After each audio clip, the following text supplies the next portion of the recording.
Hola amigos, ¿cómo están? Este es otro capítulo de Cosas y Casos. Yo soy Edgardo Lodera y hoy día vamos a hablar de un tema que han dado rondando, así como están rondando los mares de Sudamérica, que es el caso de los barcos chinos. Ustedes tienen que haber visto algunas noticias donde nos hacían referencia a que una gran flota de barcos chinos pesqueros está incursionando en Islas Galápagos y estaba pronto de llegar a las costas chilenas. ¿Y qué significa esto para la economía nacional y qué significa para nosotros que tenemos una extensión importante del Océano Pacífico? Como solo sabemos los terrícolas, muy poquito del mar, yo molesté a Jaime Zamorano, que nos va a acompañar, el biólogo marino, y nos va a explicar un poquito qué es la importancia que tiene el mar y qué significa esto de esta flota. Así que vamos a saludar a Jaime para que nos cuente dónde estás. Hola Jaime, ¿cómo estás? Hola Edgardo, muchas gracias por la invitación. Te saludo desde Puerto Montt. Ah, qué bueno, Jaime. Bueno, Jaime, para los amigos que no te conocen, yo sé que normalmente como estos canales son más pequeños, nos ven más gente que nos ubica a los dos, pero en general cuéntanos, ¿qué haces tú, Jaime? ¿A qué te dedicas? Bueno, yo soy biólogo marino y me dedico ya desde hace más de 25 años al mundo de las algas marinas. En realidad no tengo expertise en flotas pesqueras propiamente tal, pero tuve en la universidad formación en legislación pesquera y siempre me mantengo al tanto de los temas que involucran a nuestro mar en general. Bueno, esa era la idea porque principalmente la conversación no apunta tanto a un aspecto técnico al nivel que estás tú, sino principalmente para los que somos casi consumidores nomás de productos del mar y la cercanía que tenemos de las vacaciones y no hemos tenido la experiencia, por ejemplo, de, no sé, pues de bucear, de investigar y dedicarse a algo que nos parece medio exótico, que son las algas marinas, que es extraño porque en realidad siempre hemos tenido una convivencia con las algas, siempre molestamos por el cochayuyo, por ejemplo, siempre estamos hablando del cochayuyo, el yuyo y todas las demás. Entonces la idea era preguntarte eso. Para ir orientando un poquito la conversación, yo tengo una presentación para que los amigos no se aburran que nos ven y vamos a ir mostrando un poquito de qué se trata, yo te la voy a compartir y vamos a aparecer lo típico en el cuadradito de las esquinas. Esto ya es más normal para los chicos que están en clase. Y ahí tenemos una flota china. Mira, sabes que yo quería saber, yo entiendo que tú has estado en el Asia, ¿qué importancia tiene, qué diferencia hay entre la industria pesquera del Asia y nuestra industria pesquera, más allá de la envergadura? Bueno, claro, sin duda la envergadura es lo primero que se me viene a la mente, pero también la tradición pesquera asiática es milenaria. Hay países que son insulares, pensemos en Japón, Filipinas, Indonesia, son países que solo existen en forma de isla. Entonces su relación con el mar es tan estrecha como podría ser para los pascuenses, por ejemplo. ¿Ya? El mar para ellos es todo, es una fuente de alimentación primariamente, pero también de todas sus actividades. ¿Sabes tú que a mí Así me que me llama es la una atención? diferencia con nosotros que siempre decimos que estamos mirando el mar, pero en realidad si uno lo ve, casi todas nuestras fotos, casi todo lo que hacemos está contra la cordillera. Buen punto. Más bien nuestra vida en Chile la marca la cordillera que el mar. Tal vez excepto para los que viven pegados al mar, pero la mayoría de los chilenos no vivimos pegados al mar, somos más bien mediterráneos, y esa es una gran diferencia con los países asiáticos. Sabes tú que tú tienes razón. Yo siempre discuto en Temuco, porque yo estoy en Temuco, que miremos más el Cerro Ñolón y no tanto el río, cuando las ciudades miran más los ríos que el cerro, por eso lo que dices tú me causa sentido. Pero fíjate que recuerdo algunos reportajes de países que son isleños en Europa y que también tenían el mismo problema que teníamos nosotros, que no tenían tanta cercanía en lo culinario, por ejemplo. La gente no comía tanto pescado como uno supondría. Me parece que, no sé si Irlanda, por ejemplo, tenía un consumo bajito y tuvo una campaña casi de consumo. El europeo general isleño, porque la gente no sabe, que tú has recorrido también por tu misma actividad, la tradición más allá de lo marítimo se comporta un parecido como Chile, ¿o no? Tenemos ese distanciamiento con el mar. Claro, también en Europa hay países muy marítimos, donde la actividad marítima mercante fue muy importante, por ejemplo, todas las islas británicas y lo que es Holanda, eh, luego nos movemos hacia las costas del Mediterráneo, ahí está lo que es la cultura, donde nació la cultura occidental, prácticamente en Grecia, Italia, todo eso. esa parte, Chipre, etcétera, es muy marítimo, pero el grueso de la población nuevamente vive en Alemania, en Francia, donde solo en las costas se da la relación fuerte con el mar.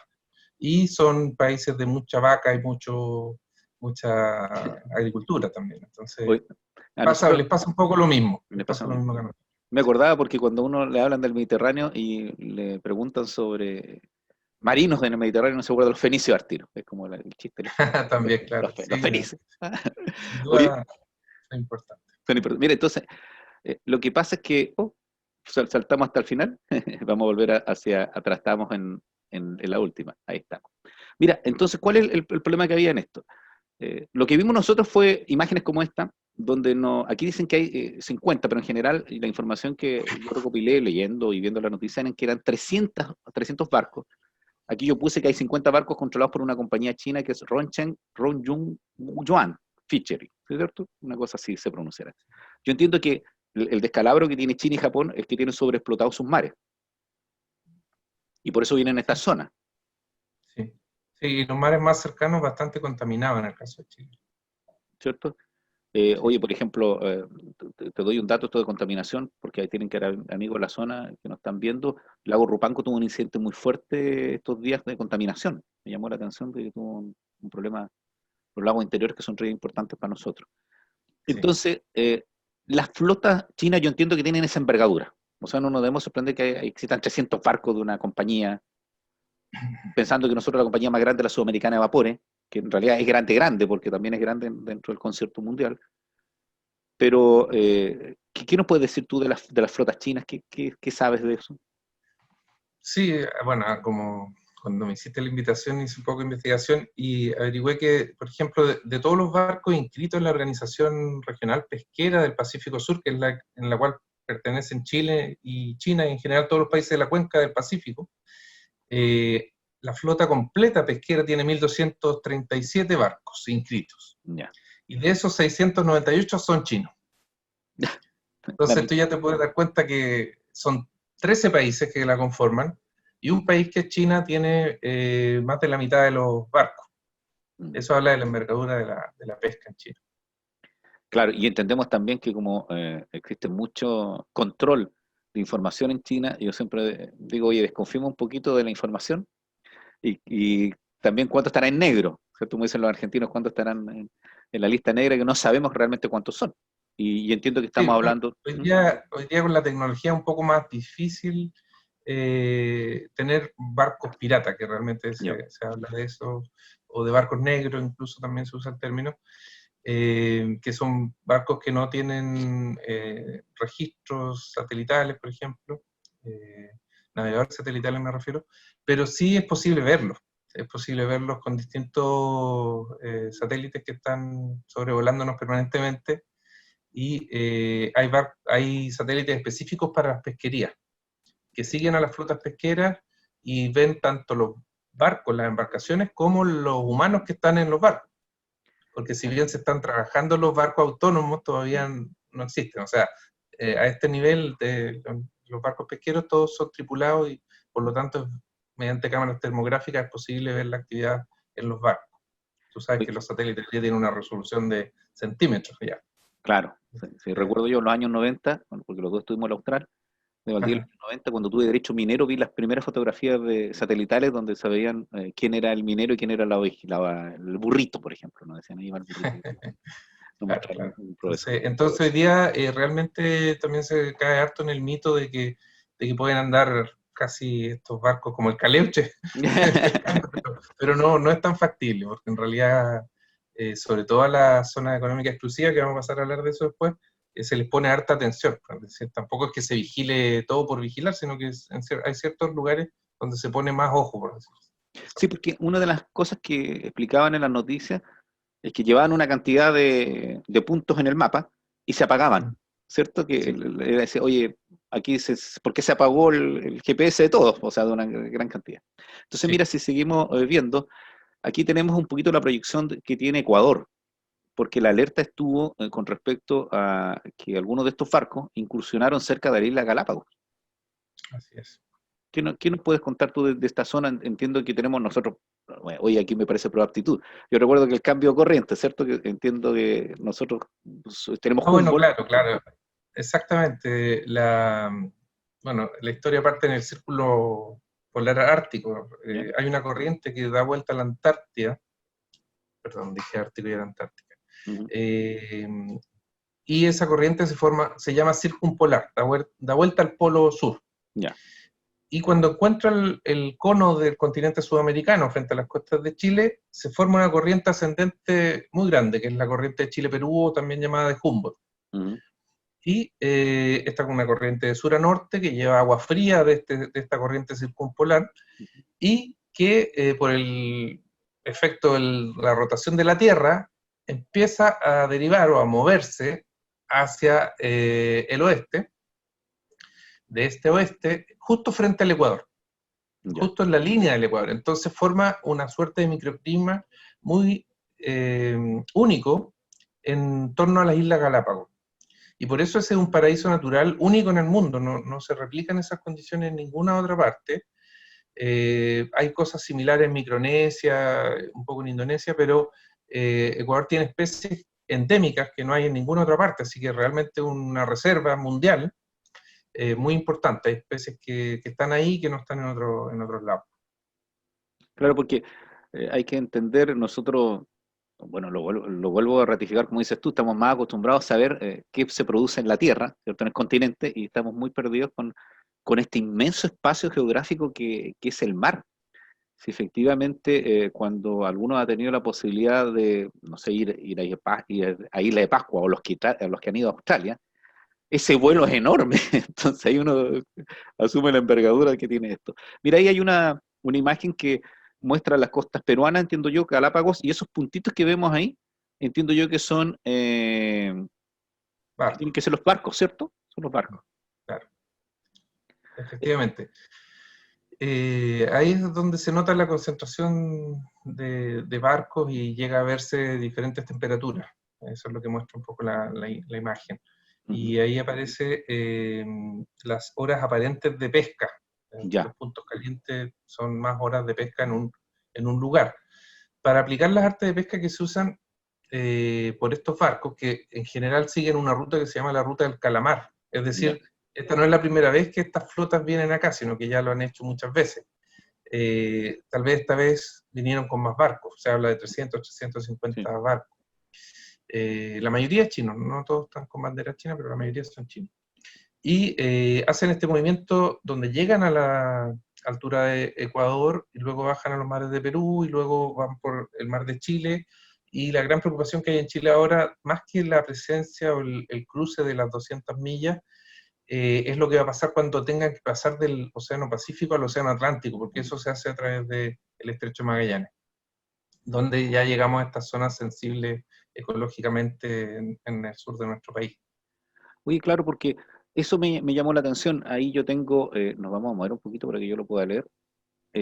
Tengo una referencia a Nazca de Ventura. Lo que pasa es que el 24 de agosto, está la parte Desventuradas. jurídica de esto, ¿cierto? Desventuradas son unas islas, Claro, se llaman Nazcas Desventuradas. de Venturadas. Yo leí mal, entonces estoy muy corto de vista. Dice que el 24 de agosto del 2016 se publicó en el Diario Oficial la declaración de Nazca Desventuradas como parque marítimo, convirtiéndolo en la zona de conservación marítima más grande de todo el continente americano.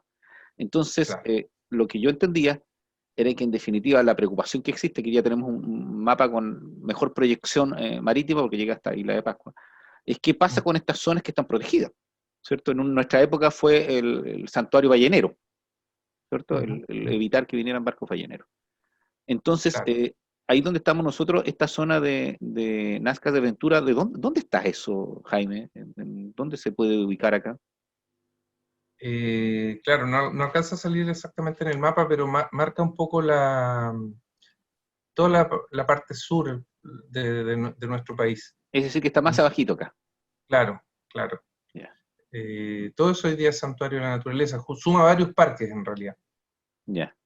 no solo este que tú mencionas, hay varios parques. Oye, y con respecto a eso, porque el problema era la fiscalización. Aquí yo leía millones de dólares, pero uno dice, oye, ¿por qué no fiscalizan el mar? Entonces, por eso te decía yo la envergadura.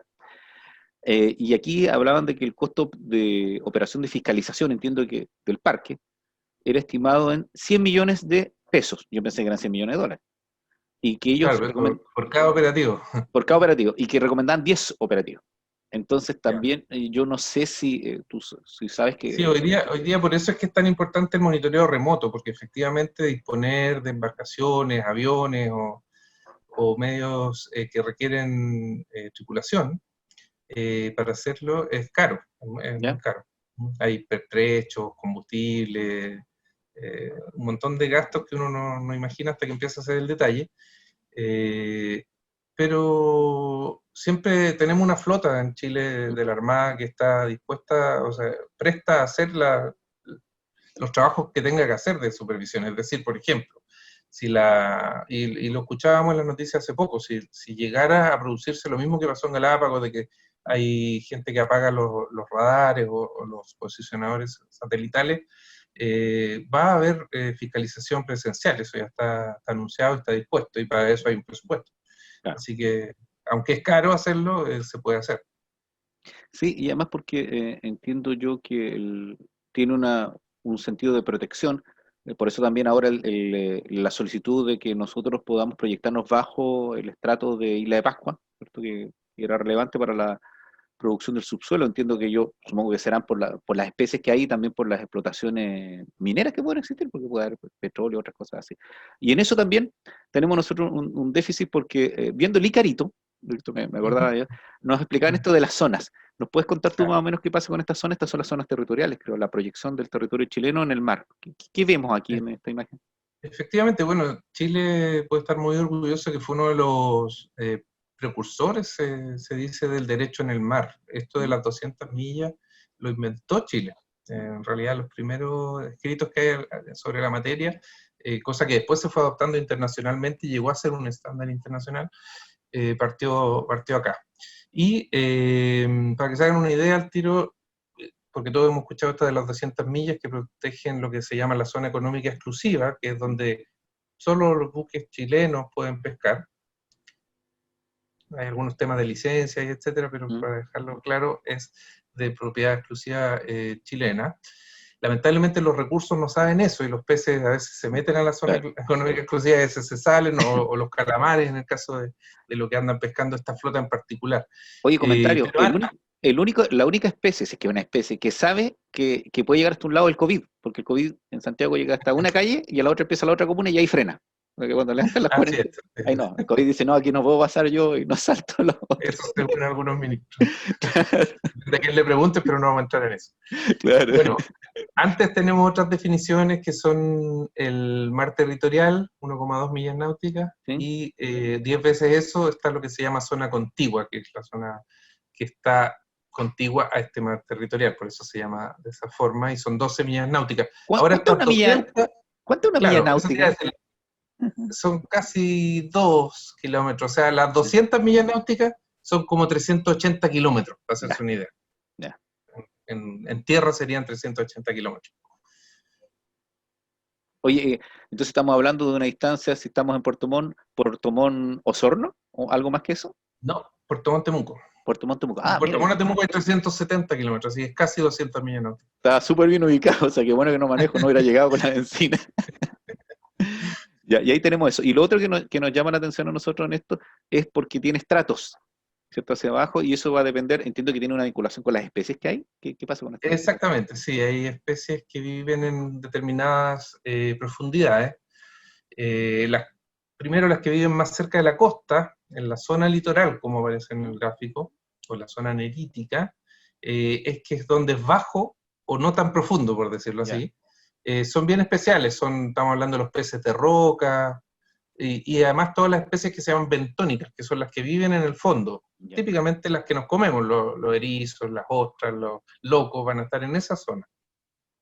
Pero ya avanzando en profundidad, todos sabemos o hemos escuchado que el talud continental, que es el corte que se produce en la plataforma, es bien abrupto frente a las costas de Chile, porque también se da esto de que donde hay mucha altura se da mucha profundidad, y como acá tenemos la cordillera de los Andes, eso se compensa con una profundidad muy grande. Ahí habla de 2000 metros, hay profundidades incluso más grande, la profundidad más grande es más alta que el Everest, o sea, en el océano se han determinado profundidades de casi 9.000 metros.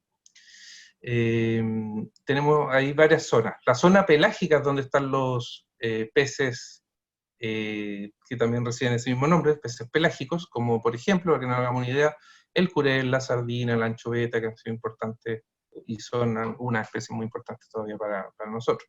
Y luego tenemos los peces de aguas muy, muy profundas, o peces abisales, que son estas especies que cuando las sacan generalmente están reventadas, porque el cambio de presión hace que estén adaptados a mucha presión. Cada 10 metros aumenta una atmósfera la presión. Entonces, la presión que hay a 2.000 metros es enorme, es como que te pusieran varios camiones encima de peso. Y hay especies que viven ahí. Por ejemplo, peces de profundidad que nosotros conocemos y que también comemos son el bacalao, el mero, estos peces bien, bien grandes que tenemos. Y en el intermedio hay algunos congrios y cosas por el estilo, porque hay varias especies, no hay una sola especie de congrio, ¿no? Entonces, claro, para ir entendiendo un poco.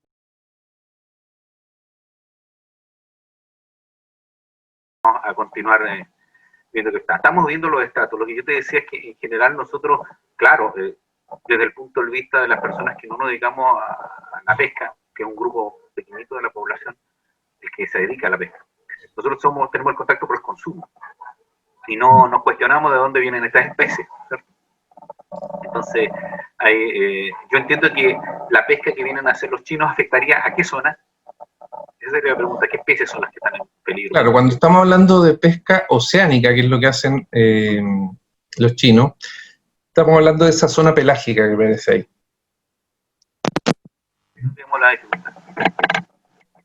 Claro, esa es la zona donde está la pesca. Y básicamente esta flota en particular, como señalaba antes, anda a la pesca del calamar, que es muy apetecido en Asia.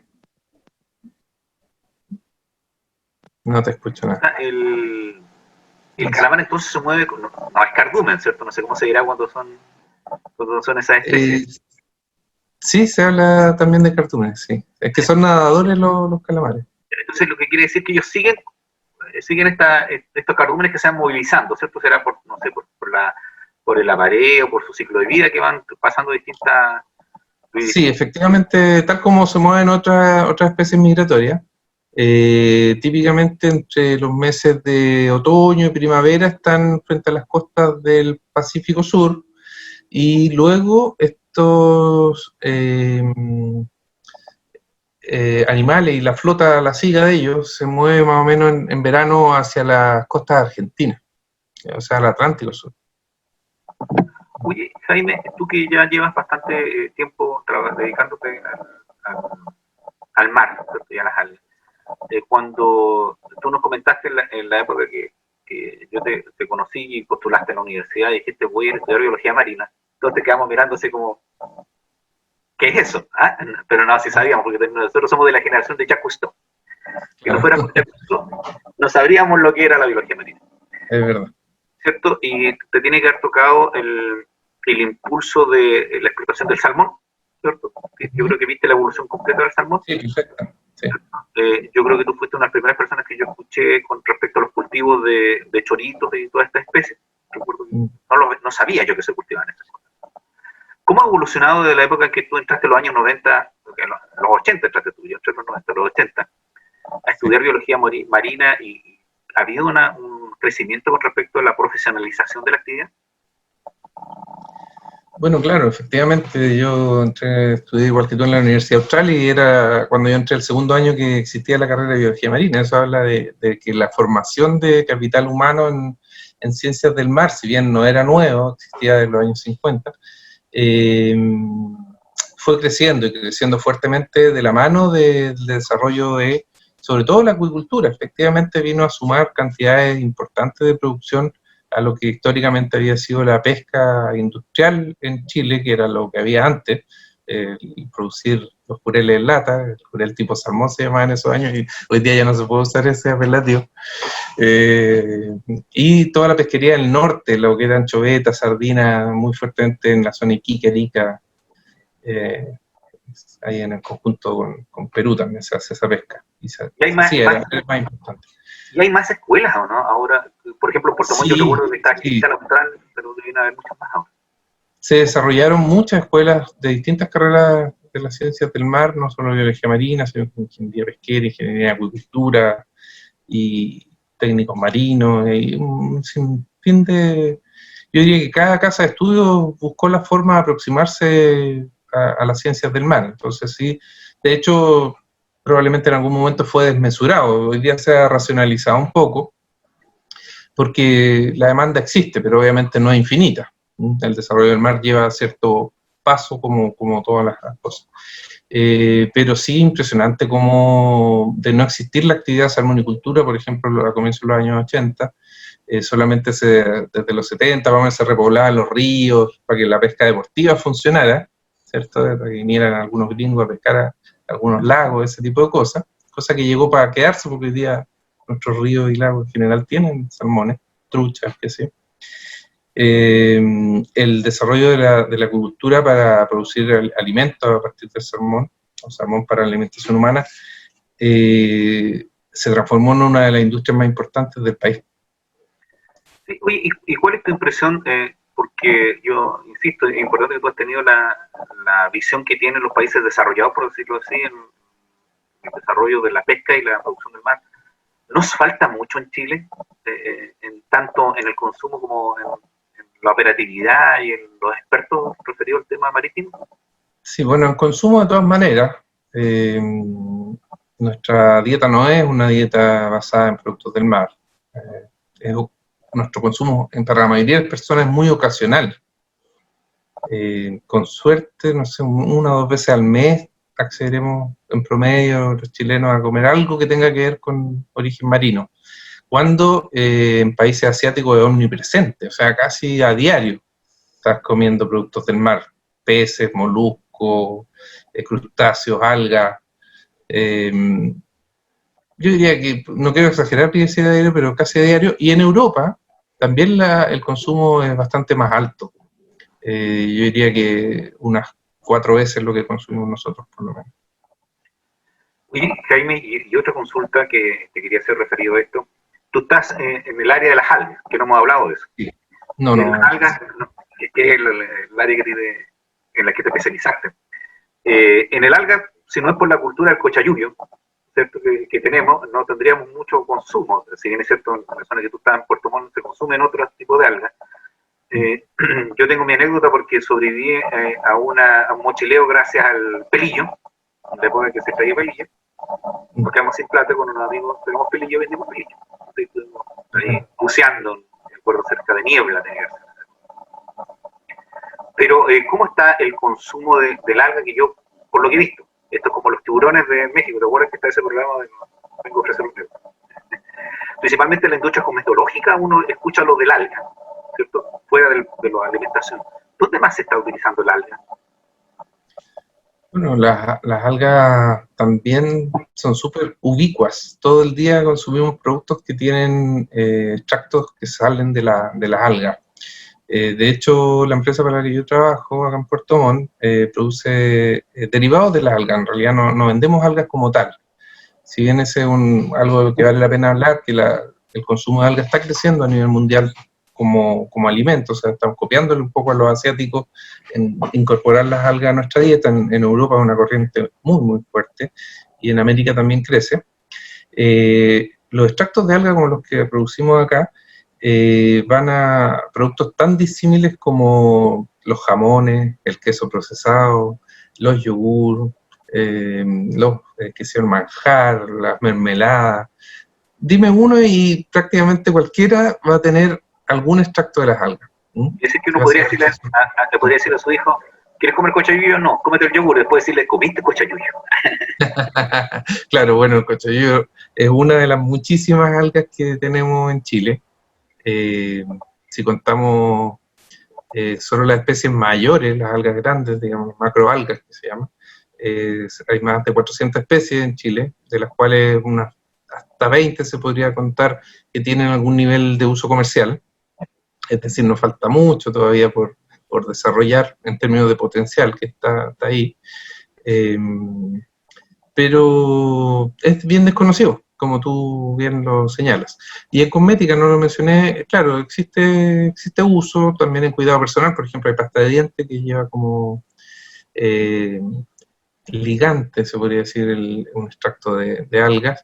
Estos extractos, para que la gente se lo imagine, es muy parecido a lo que se conoce como la gelatina de los huesos, ¿cierto? De cartílago, es equivalente, pero la gracia es que es de alga, entonces es también apto para dietas veganas. Hoy día, como crece mucho lo que se llama alimentos basados en planta o plant-based, ahí hay una oportunidad súper grande para poner algas también, que son muy sanas, tienen muchas vitaminas, minerales, aportan bastantes nutrientes bien esenciales. Oye, pero todo esto tiene un soporte científico importante, porque sí. Entiendo que, claro, la observación es una de las principales formas de detectar esto, pero cuando tú ya llegas a poder sacar extractos, uno entiende que ya hay un procesamiento, una investigación de qué podría servir. O sea, yo qué recuerdo de investigaciones, me acordé inmediatamente cuando estudiaban los choritos porque se pegaban tan bien en la piedra y ahí sacaban un pegamento, ¿cierto? Y veían qué sucedía. ¿Y cómo está la ciencia en biología marina? ¿Hay bastantes estudios o todavía traemos gente de afuera? ¿Hay cosas originales? ¿Qué pasa con eso? Sí, bueno, hoy día la ciencia también ha bajado un poco las fronteras. Hay muchos científicos extranjeros que estudian recursos chilenos, como hay muchos chilenos haciendo ciencia en todo el mundo, pero yo diría que las ciencias del mar tienen un muy buen lugar en su ámbito a nivel mundial. Hay referentes científicos en varios campos, las algas no están exentos de ellos, si bien los ficólogos, que es como nos llamamos los que estudiamos las algas específicamente, no, ficólogos. Ficología es la ciencia que estudia las algas. No somos tantos, sí somos, mis colegas que están más en el mundo de la academia son súper productivos y están sacando papers muy seguidos y estos son de muy buen nivel, pero generalmente hoy día, como decía, se han bajado las barreras y estos papers son en colaboración con otros institutos o centros de investigación de otras partes, porque eso va potenciando y generando lazos que son constructivos, con ciencia que se hace en otros lados. Los problemas que nos ocurren a nosotros son similares a los que pueden estar pasando a lo mejor en Australia o en Nueva Zelanda. Entonces se comparte bastante en el mundo de la ciencia, afortunadamente. Oye, Jaime, entonces, para ya ir concluyendo y no quitándote más tiempo, porque tú estás en tu trabajo y como yo decía, yo molesto a algunos amigos con respecto a esto y he tenido por lo menos la buena voluntad de que me dediques un tiempo, porque entiendo de tus ocupaciones. Puede ser interesante para los que nos ven, que son chicos que están viendo que quieren estudiar. Uno podría decir, hoy en nuestra época, uno podría tener la ilusión, hoy me gustaría estar en el Calipso, con Jacques Cousteau, viviendo, ¿cierto? Que ahora se cuestiona un poquito Jacques Cousteau, yo leí una biografía, pero era un buen científico, tenía su vida como todos, pero se cuestiona por el lobo marino. ¿Te parece que andaba con un lobo marino en el Calipso? Sí, tuvo aportes, tuvo buenos aportes Jacques Cousteau, sin duda, y uno de ellos fue sin duda abrir la curiosidad de muchas personas que luego se dedicaron a proteger el mar, porque ese era su norte al final, dar a conocer para que la gente cuidara el mar. También hay unos aspectos más técnicos, por ejemplo, que su equipo desarrolló lo que es el buceo autónomo. Claro, eso es muy importante. Y de hecho, mucha cercanía con Chile, porque lamentablemente uno de sus hijos falleció en la Antártida y ellos tenían una presencia importante en Isla de Pascua, Gana. Entonces, nos falta un poquito también de proyección. No he visto muchos programas en televisión vinculados al mar. Algo de los ríos vi, o los lagos, no recuerdo, que así como siguen a los camioneros, sigan a los barcos, que sería entretenido también saber qué pasa en los barcos. Con tanto tiempo yo tengo una invitación de unas cooperativas en la zona de Queule, que siempre me dice, oye, Edgardo, ¿por qué no te subes? Y yo pregunto, ¿cuánto nos demoramos en llegar a donde vamos? Me dice, no, como 8 horas y después nos volvemos. No tengo mucha alma de marina, yo lo espero. Pero esperando que algunos de los chicos y las niñas que nos ven quieran estudiar en alguna área del mar, hay bastantes centros. Normalmente uno habla de la Universidad Austral, que sería como el más importante en nuestra zona, tal vez, porque tiene más tradición. Sí, bueno, en Temuco hay una escuela de acuicultura en la Católica. En la Católica, exacto. porque yo también descubrí que los pescaditos chiquititos salen de esta zona y van para el sur. O sea, como que... Efectivamente, la novena región, o la región de la Araucanía, más correctamente hoy día, es productora de muchos peces pequeños que después se traen a engordar a la décima o más al sur incluso. Esos son los famosos alevines, ¿cierto? Estos camiones que uno ve con unas capsulitas que llegan. Claro, técnicamente se llaman smolts, pero son, sí, los alevines, los pescaditos chiquititos. Sí, pues entonces, voy a agradecerte, Jaime, esto. Yo también decirle a los amigos que nos escuchan que esto es Cosas y Casos. Nosotros estamos en algunos canales y ahora estamos en Spotify y ojalá que les pueda servir. Nos pueden dejar los comentarios abajo y yo después se los transmito. Jaime nos hemos llevado sorpresa. Tenemos algunos de nuestros videos que han superado vistas importantes, pero principalmente es porque hay gente que nos consulta y la idea es tratar de colaborar con eso. Así que, Jaime, muchas gracias. Que tengas Encantado, Edgardo. Así que vamos a concluir la grabación y el programa para que los amigos nos puedan escuchar. Yo soy Edgardo Lovera y este es